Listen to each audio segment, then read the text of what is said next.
If your transmission goes out, you see a specialist. If you break your arm, you see a specialist. If you're having trouble, with your mind or with your kids, you see a specialist. Why are we making such a big damn deal about it?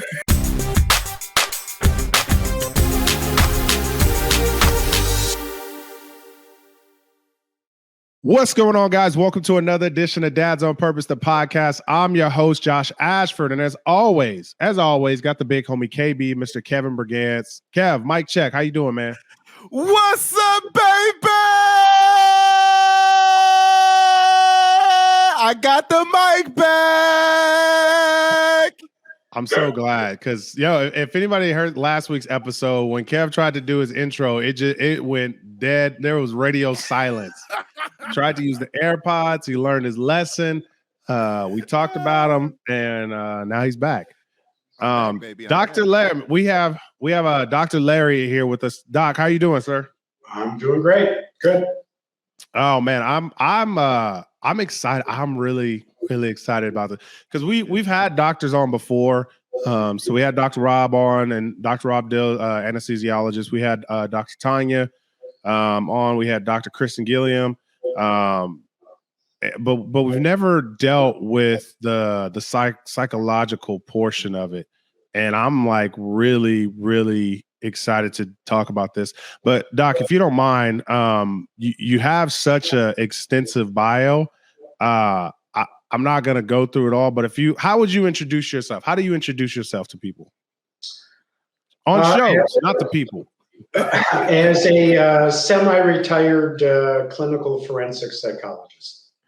What do you mean semi-retired? Well, I no longer am actively seeing clients. I retired from active practice several years ago. I still continue to write and speak and consult and coach, things like that.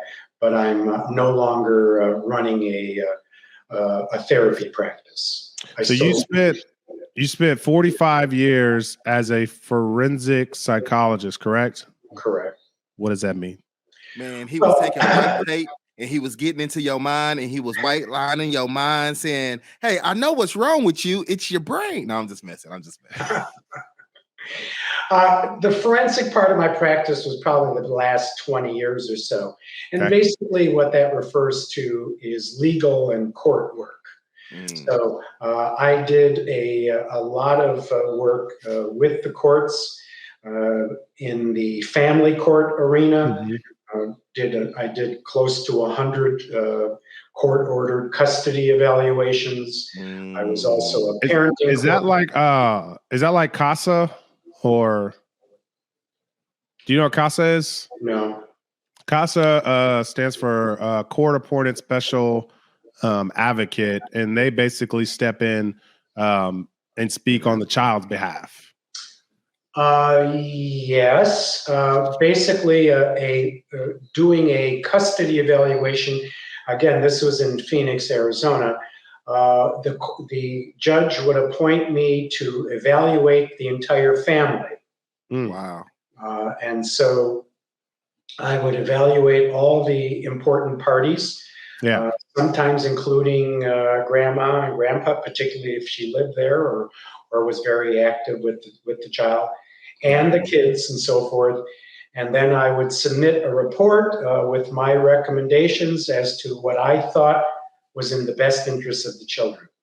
Got you. Okay. Because I'm not gonna lie. So like when I think forensic, I think like Law and Order, like crime scenes. Like, yeah, I don't know. Am I wrong? Am I by myself or just no? I was thinking the same thing.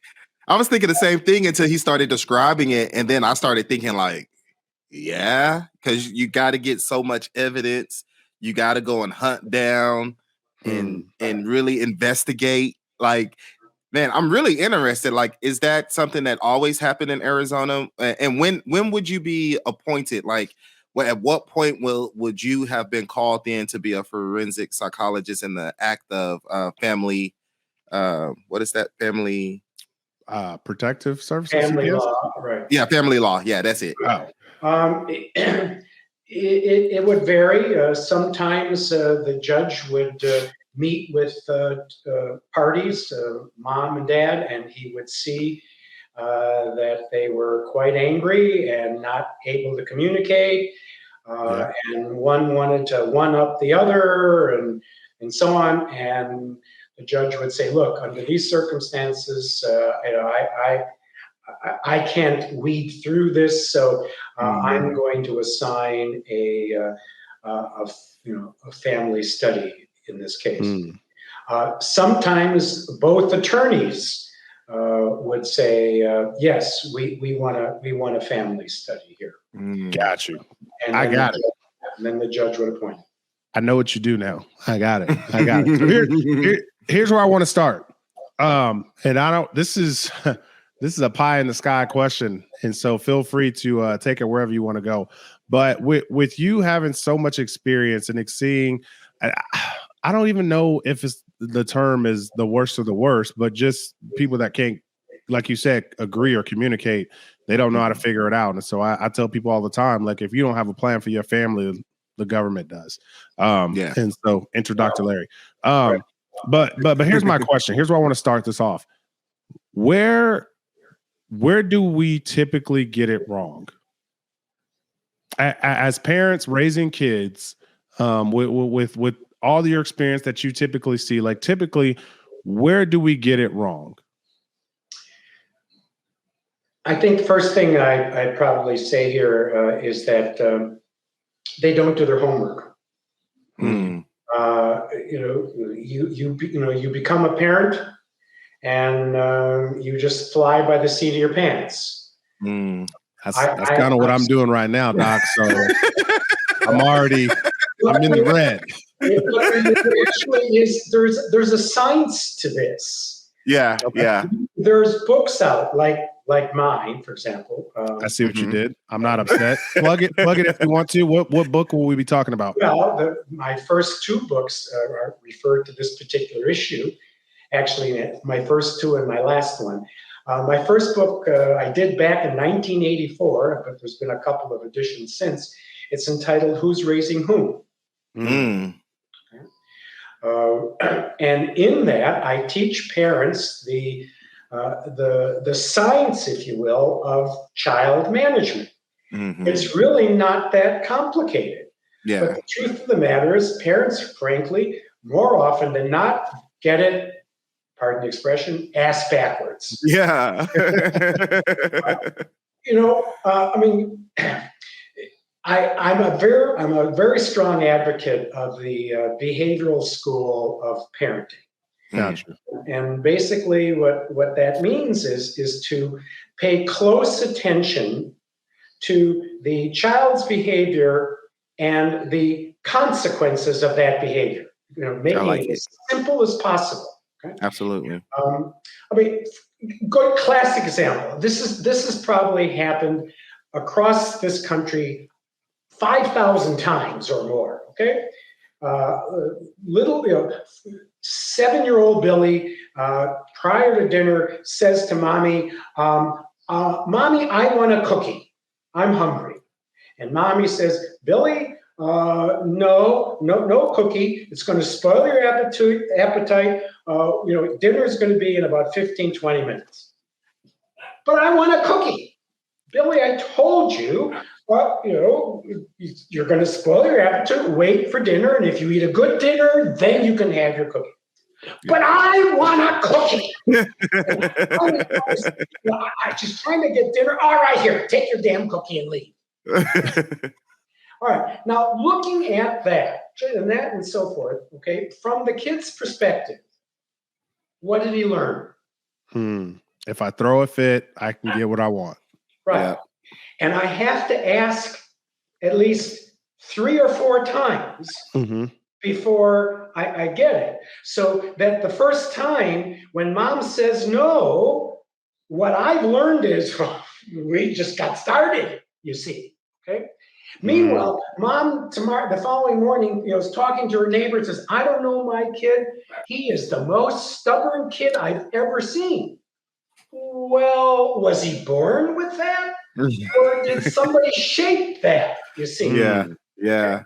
So what we've done is we've actually trained our kids to become obnoxious. Okay? Yeah. To not respond to our first statement because they know that if they keep pushing, sooner or later, that no is going to become a yes. Yeah. And this goes on time and time again. Another example, okay? In terms of how we get a balance, all right? The two kids are playing quietly, brother and sister. They're playing quietly and so forth. Mom or dad, I don't want to blame just moms. Dad's got it. Dad looks in and sees, oh, they're playing quietly. Nice, okay? And I call this the sleeping dog philosophy of parenting. If things are good, leave it alone, okay? So he looks in, okay, fine. I did that today. You go away, all right? 5 minutes later, all of a sudden there's hey, stop that. And what happens? Dad rushes in, can't you guys learn to play? He blows up, Okay, so again, what do the kids learn? They learn, well, if I play nicely and quietly with my sister, what kind of attention or recognition do I receive? That's good. Kiss, nada. Okay, but if I start messing with her, what happens? Then I get the attention. All of a sudden, in comes the cavalry and so forth. So day in and day out, we have parents inadvertently, unknowingly teaching kids how to misbehave. Yeah. I've literally never thought of it that way. Like, and it's crazy because so when I was in college, I took one class called behavioral sciences, behavioral analysis. And it's coming back to me. And this is one of my favorite classes. This one, besides this one, and contemporary to moral issues, just because I got to play devil's advocate a lot, and that was fun. Anyways, that's another story. But the behavioral analysis class, I loved. I was just like, it's making sense now. Like I'm connecting the dots and kind of going back to the things that I learned about the negative reinforcements and different all these other things, and I'm just like, this really, for lack of a better word, this is all parenting is. Yeah. Again, the theory of behavioral psychology, I meant to say, is relatively simple, but much more difficult to implement. But this is why I like it. There are other theories of psychology, believe me. Yeah. Obviously, well aware of those. But I spent a large part of my career, teaching parents this basic behavioral theory. And one of the most important things I taught parents is catch their kids when they're good. Most parents walk around looking for the bad, right? Looking for a problem. Okay. Yeah. And I need to back up just a little bit and let's think about it. What is the most valuable thing we parents can provide our kids? Time, affection, attention. Our time and attention. In fact, when they're infants, if we don't give them that time and attention, that's what makes them bad kids. Yeah. Right. So time and attention, at least for the first decade or so, yes, it changes. When they're teenagers, they don't need our attention anymore. Yeah. They want us to be gone. But things are already set in that first decade. Yeah. So how do we dispense this valuable commodity of our time and attention? Okay. And the key, of course, is to teach kids that it pays off to be good. And the way we do that, of course, we don't say, hey, here's a buck. No. The way we do that, of course, is we catch them being good. Good, yeah. Like back to that brother and sister playing quietly. You peek in and say, hey, guys, I love the way you're playing so cooperatively and quietly. It really makes me happy. I'm going to go tell mommy how nicely you guys are doing. Yeah. And all of a sudden they go, oh, well, In fact, if you continue to play this way come dinner time, you're going to get to choose your dessert. Now what happens? All of a sudden, they're getting paid off with attention and choose your dessert with. You want this, that, and so on. For what? For good behavior. As opposed to, again, instead of focusing on the bad stuff. Examples I gave you previously, waiting to start fighting and then get attention, or the kid, who beat his mother down finally and got what he wants. Yeah. And I think that's funny because I think that's one of the biggest things I learned when we had the opportunity to have Kendall in Montessori school. It was the actual training. Like, I knew I wasn't prepared to be the father that I wanted to be, if that makes sense. And so I just happened to be in a organization or institution that was offering parenting classes to the parents, and it was to help the kid transition into Montessori and use and when you go home, do the same things at home. But I learned exactly those things, the behavior of our kids. Like, we always catch them doing bad things, and so it's like school too, right? When you're in school, you always get caught doing the bad things, but no one praises you for the good things. But I think one of the most difficult things, that one of the difficult concepts that I had to take on was the consequence, the behavior. Does the behavior match the consequence, right? Because when I think of how I grew up, and no shade to my parents, but every consequence was a whooping. Does that make sense? So it wasn't like, hey, you did this, so it was mild, let's just talk about it. No, you stepped out the line, you're gonna get a whooping, you're gonna get a spanking. So so for me, there was like, okay, there's a behavior. Now, what consequence goes with this behavior? Does it deserve a spanking, or does it deserve the timeout, or does it deserve? And to me, when it comes to good parenting, that takes work. I don't know, Doc. I want to ask you. I want to ask you the next one too, because I said there were two things. So the first one is taking the behavior to match the consequence, and the next thing was choices. I grew up in a house that didn't have no choices. You do what I say, or you get the out my house, right? Now you don't get hit on this one. You got to get out. Like, you either do what I say you do or get out. So implementing choices was also something new for me as an individual and as a parent. So I think those were the two struggles that I've seen going through the process of becoming a behavioral parent, where I'm loving on my kid in good, positive ways to what they're doing and bringing out the positive behaviors out with praise. But how do you get someone to really sit down and think about behavior and consequences, and then really start implementing choices into their lifestyles as a family? It's good. Well, first off, I'm not an advocate at all of negative consequences. Yeah, good man.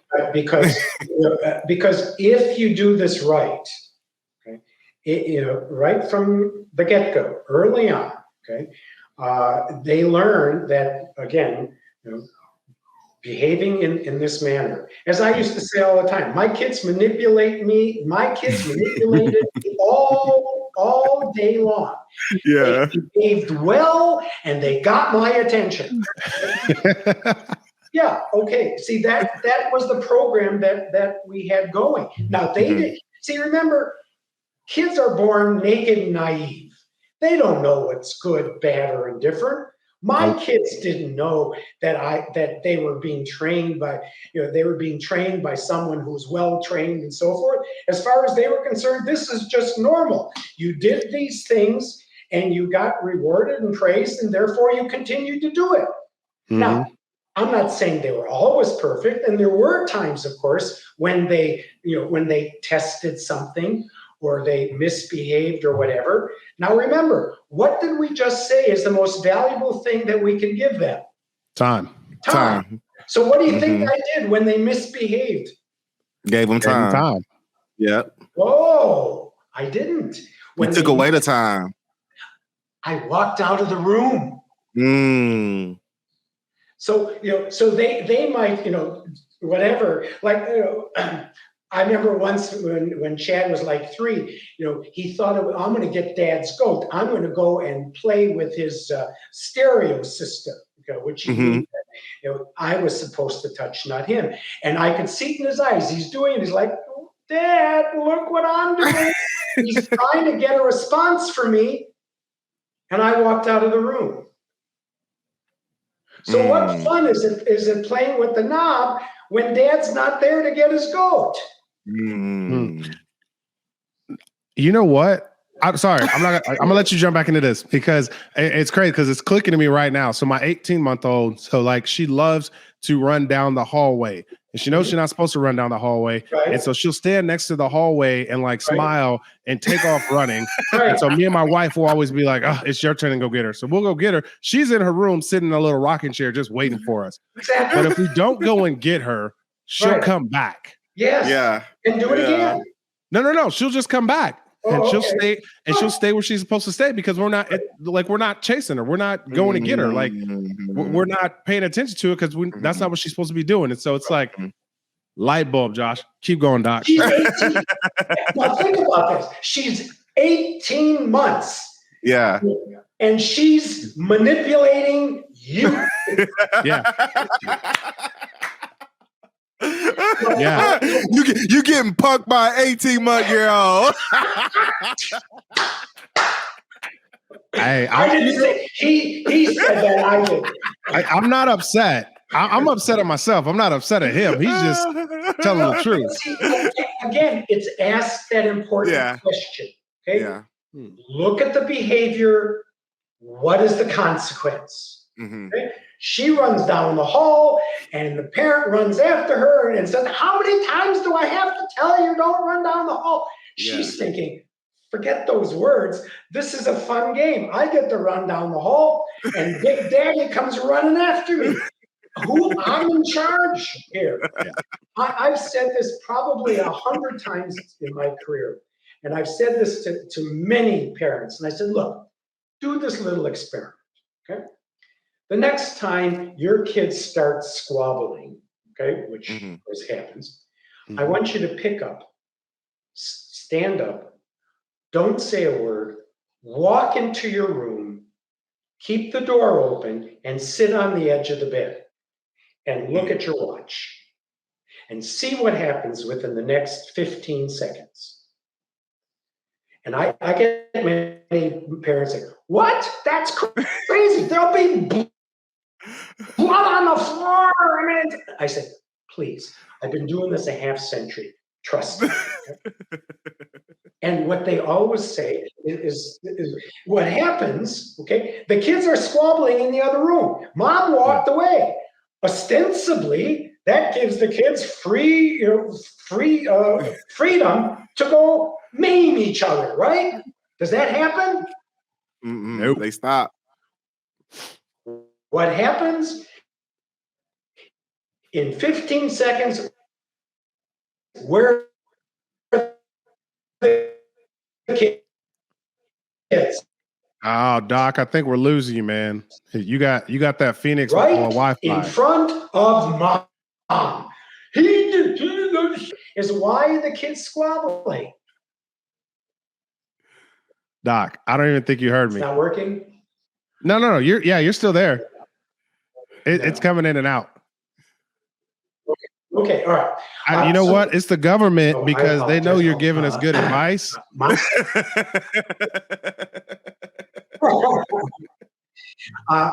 So again, what the mother or the parent learns is the kids have learned that fighting is a way to gain attention.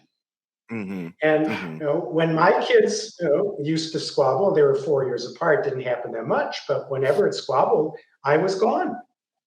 And they never broke each other's arm or whatever. They went, I guess Dad doesn't care, and I didn't at that point. Right? Yeah. So again, the theory is simple. Of course, you have to understand it and learn how to play it. But basically, what is the child learning? I love it. That's key. I love it. I'm so upset because again, going back to the behavioral analysis class in college, like I didn't like formally learn anything about this until I was in college. Now I also took some parenting classes, but that's a whole different story. There were some cute girls, so I took classes. So I had some exposure there. It happens. Life happens. And so I didn't get like my exposure until I was in college. And so in my head, I'm like, the people that need this most aren't necessarily taking these classes in college, or they're maybe not going to college. You know what's the statistic? 20% of the world has a advanced or has a post high school degree. You know what I mean? So I mean that's 80% of the world don't go to or don't graduate college. So here's my question is how do we get this more in front of the masses? Because it's not a hard concept. No. Conceptually, it's fairly simple. I mean, there are other theories that are much more complex. Yeah. Well, I've been advocating this stuff now. I was a school psychologist 7 years before I became a clinical psychologist. So, I've been advocating this stuff almost 60 years. And teaching parents again, to be a little more, objective, in their approach. It's really not. It really isn't that hard. I got a question. What is the hesitance of parents getting parent help? Like, because I know you're getting. I'm sure you have had people to come to you at the brink of, I don't know what to do. So what has been the barrier? Yeah. Because somebody's probably listening on here and they're like, oh, this is great information and I'm going to try it, or I think this is great. But, and I'm just thinking, honestly, Dr. Larry, like just my culture, like we're not always asking for help. And so we know we need it at times, but we don't ask for it. So what are some of the signs that we need to look at and say, you know what, we really need help? Like we just really need to go through a parenting class and get some help in order for us to make sure that our kid gets the best opportunity to be the best kid they can be. Because I was going to ask that exact same thing, Kev, because I was like, Dr. Larry's been doing this since the 60s and we've been getting whooped since the 50s. So something not clicking. Something ain't working, man. Truth. I swear by my children, my two sons have never been spanked. Now, of course, they're older than you are, but and one's a high-priced attorney in Southern California, and the other one's, as I said, a director of special education. So they've done quite well. They're very responsible. They're married well. They're great parents. Well, again, we parent if we get no training, like the way we were parented. What else are we going to do? Frankly, we marry pretty much according to the marriage that we saw growing up. Again. Remember, we were naked and naive at that time. And as far as we're concerned, this is the way it's supposed to be. So now, in answer to your question, why don't people, seek help? Well, again, it's that old stigma regarding mental health, like something's wrong, and so forth.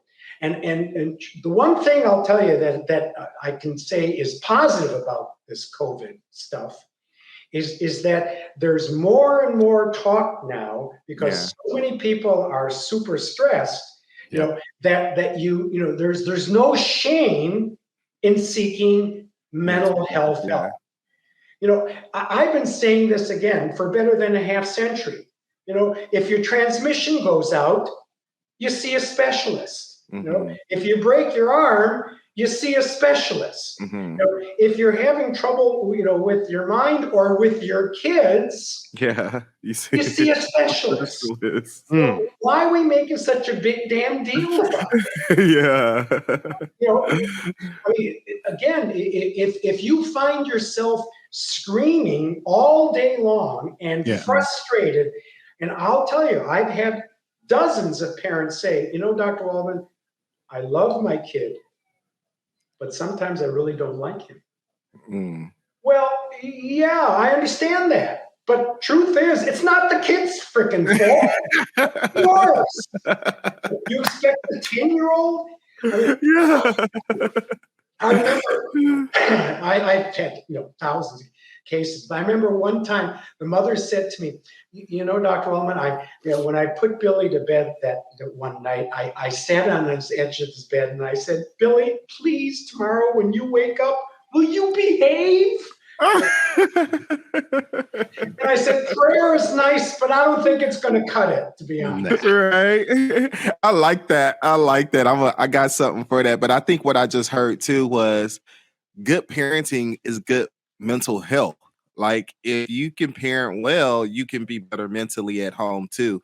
And the reason why I say that is because oftentimes I get people who come with me about their kids and what's wrong, whatever situation they have going on with their kids. And what I'm finding out is the situations that's with their kids is stemming from outside things, right? So if you're stressed at work, if you're stressed about finances, if you're stressed about, that's having a negative effect on your parenting. So even when we talk about mental health, we're talking about, man, if I'm not mentally stable, if I'm not mentally healthy, then I'm not doing well with my parenting as well.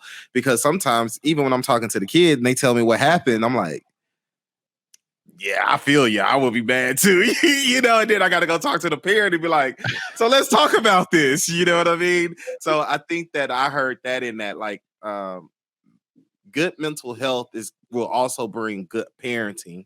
And I lost my other thought. I had something else to go with that, but it'd be like that sometimes.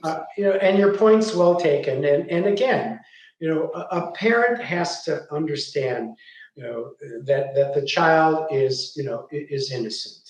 And that while we may be stressed at times, it's really not fair to dump our angst on them.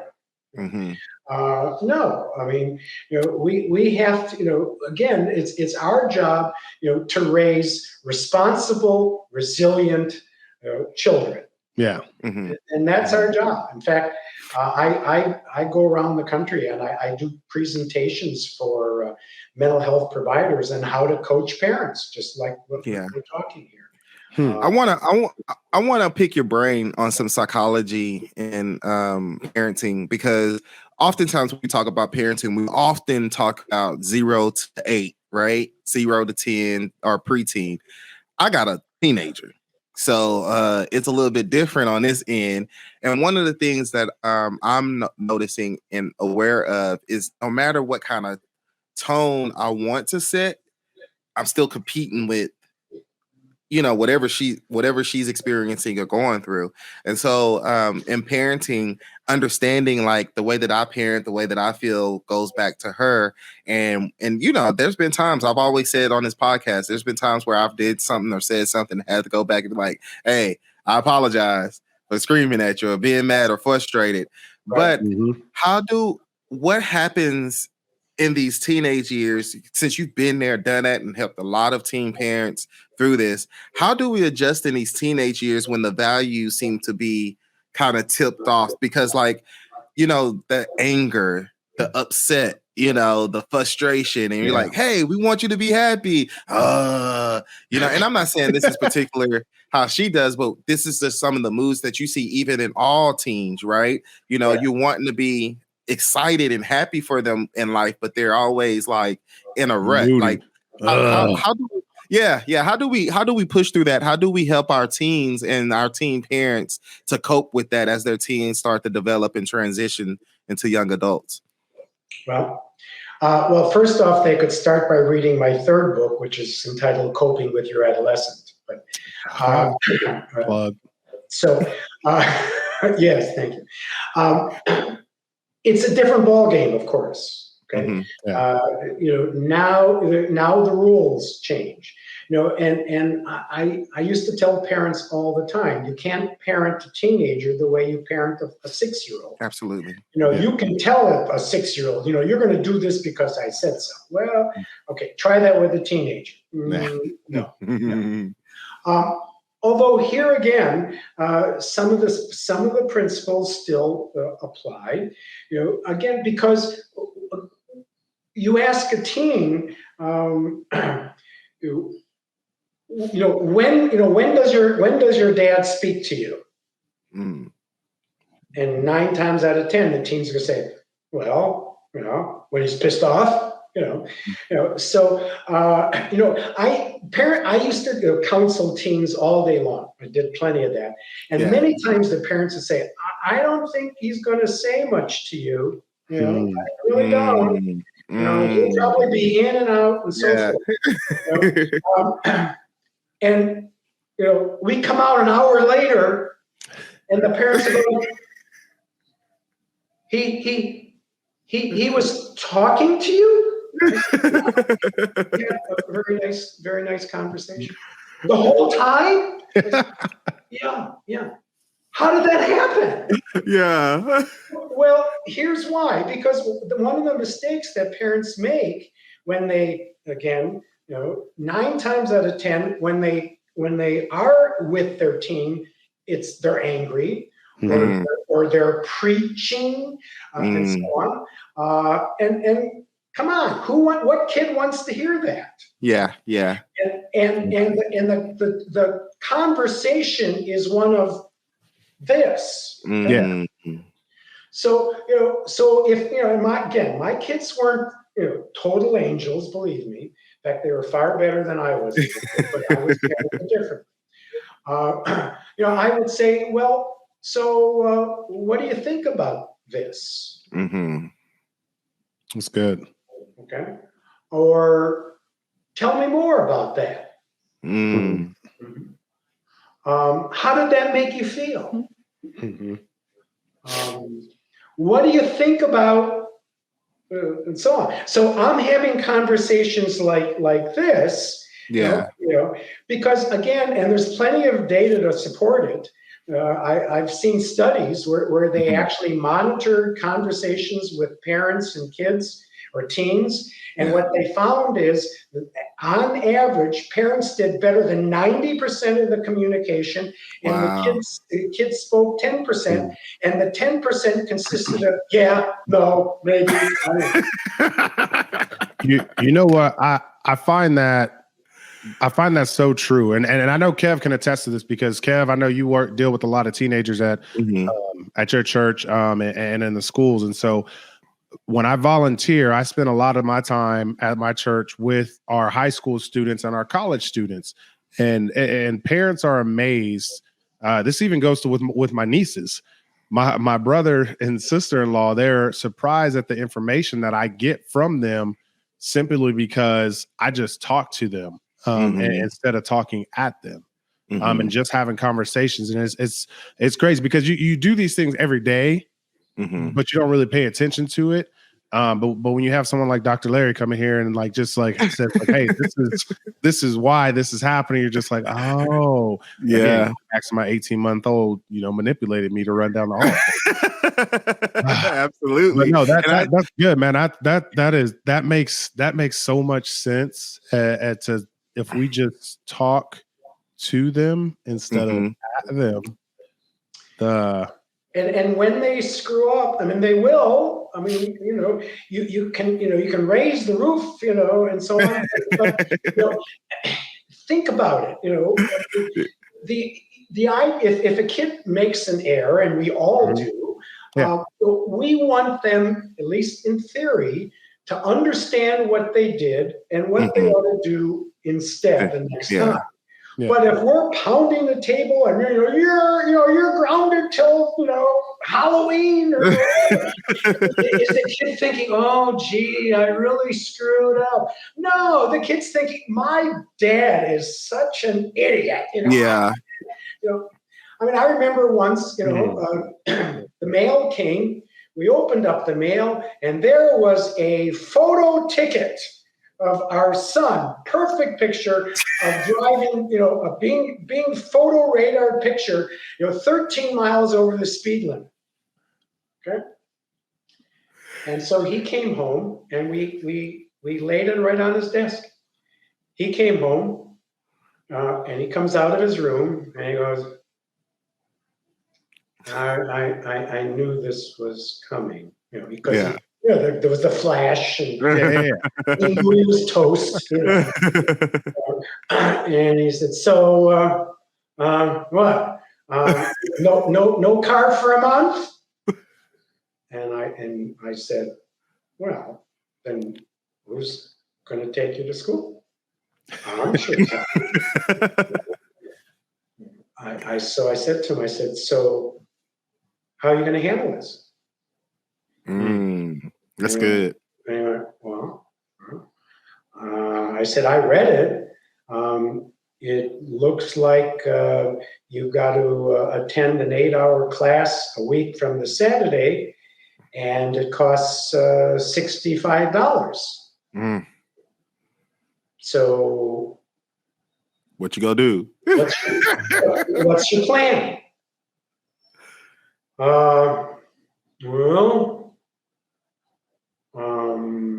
Yeah. I said, the cars could be washed and detailed. I think I think the $65 is a fair price for that. What do you think? Yeah, I could. And so, instead of ranting and raving and so forth, I see, as far as I'm concerned, let him bathe in his own guilt. Yeah. See, when parents scream at a kid, frankly, as far as I'm concerned, is you're removing the guilt. Okay? They're not feeling guilty anymore. They're now feeling angry. Well, that's not how I want them to feel. You screwed up. Yeah. Okay? You have a price to pay. You're going to have to do some work, not to mention give up a whole frickin' Saturday. And so on. Maybe that's going to get you to think a little more about driving within the speed. Yeah. I think what I really love about it is that you actually had a real conversation with him about what he was going through. And I think oftentimes it's hard for us to even have conversations with our kids because we don't have, I think in our minds, we think, what am I going to talk to a kid about? And so as they get older, we don't know how to converse with our own kids because we don't converse with our kids. We always give instruction. We always give direction, but we don't converse with our kids.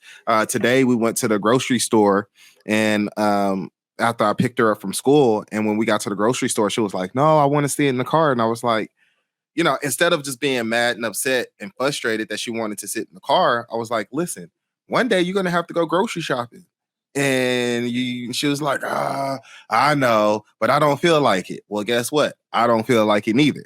Well, my leg hurt, my back hurt. Like, just going back and forward, but just engaging her instead of just giving up and saying, you know what? No, because actually when we got into the store, now she's actually engaged in the whole shopping process. Hey, what do you want to eat for lunch? And she's picking out the things that she wants to eat for lunch, but she could have been sitting in the car and I could have ran in and got what I needed and for the night. And then we wouldn't have had that experience and that conversation. And I think that was another thing that I wanted to add was sometimes we have to create experiences to have the conversation. Like we can't, like, as a parent, your day-to-day life is go to work, pick a kid, cook a meal, do homework, and those routines could just be what they are, routines, and there's no meaningful conversation added in there. And I think I know one of the things that I'm really excited about as a father is that I get to take my child to school and pick up my child from school, and that's where we create those moments for conversations. It's in the car. But I think that as parents, we all need to figure out how can we create moments to where we can have, regular conversations or even creating those conversational moments when they're in trouble, but more or less, like Dr. Larry said, not even when they're in trouble, just having a conversation with them and giving them the time that they need. Right. Again, it's a little bit more than just a conversation. It's asking these open-ended questions. Yeah. Every counselor worth his or her salt, gets trained in that. Mm-hmm. You don't tell a person how they feel or how they should feel. You ask them open-ended questions so that they can, extend themselves and express themselves in terms of what it means for them. I love it. That's real good. Kev, we're about to get out of here, man. Whoop whoop. Doc, this has been and so here's why. And so people always get on me. They're like, "Oh, why you guys always cut it short? Why you cut it short?" And so because I'm sensing this is about to take a shift, and that's a whole other podcast that I want to get on. And so if Dr. Larry will have us, we'll have him back at a later date. I'm game. It's fine. But Doc, man, before we get out of here, what are some parting words that you'd like to leave with parents out there? Whatever age they are, whether they're new parents, seasoned parents, old parents, I don't know. Empty nesters. No, I'm just kidding. How about grandparents? Yeah. Right. Yeah. See, I told you. Hey, FYI, he's got a book about that. Yes. No book, articles, but no book. No book. Okay. Again, I think parenting is probably one of the most important jobs that we adults do. Learning how to be a decent parent, and learning how also to be a decent spouse, are critical. We get training in whatever job we do. Why in the world can't we get some training in these two other important things? Absolutely. I mean, we're raising a human being is a big deal. Okay? A little bit. And being and also learning to be happily married to somebody. By the way, we just celebrated 50 years. Oh man, congratulations! I wish we had sound effects. Golly. But again, some of the principles still apply and so forth. What gets the attention from your spouse when they do something well or when they do something bad? This has lots of application. Read a book, attend a class. Take the time to do these two important things, to learn to be a decent parent and learn to be a decent spouse. Your life is going to be a lot happier. I like that. Kev, what you got, man? Man, y'all need to heed the words of Dr. Larry. And make sure you go to his website, check out all of his material. And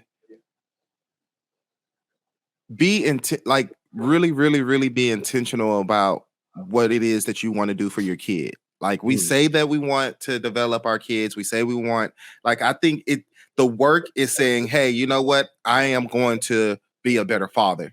It takes work to be a better father. It takes work to even be open up to have these conversations. Like if you're listening to this podcast, and you're like, man, I want to see the change in my kids. I want to see the change in my marriage. I want to see the change in my family. It takes work, and you have to implement these things. And it's not gonna turn around over time.